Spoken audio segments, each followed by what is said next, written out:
حتى على جرائم، وإن شاء الله لما أنزل سوريا سأقابل النائب العام في جريمتين أنا بحق ناس أجرت بسوريا من قبل مسؤولين أو أولاد مسؤولين. أحد المسؤولين مرافقه الخاص بيقول لي إنه أنا ابني اختلف على الفيسبوك مع جاره بالبناية بمنطقة من ضواحي دمشق وخفيناه، وابنه ليس على علم.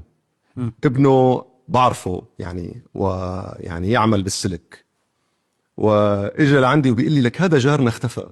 وانا كنت اعلم. كيف اعلم؟ لاني انا لما مرافقه الخاص عم يوصلني يتباهى بالجريمه اللي اقترفها. لذلك اقول برسم النائب العام. اوكي. والجريمه الثانيه بيجوز يكون الموضوع تباهي. نعم. لا اعلم يعني اني بجوز تجني ايضا. تجني ما بعرف، بس انا عم بقول لك الابن قال لي اختفى، والمرافق حكى لي بلا ما يعرف انه الابن قايل لي مختفي. والجريمه الاخرى؟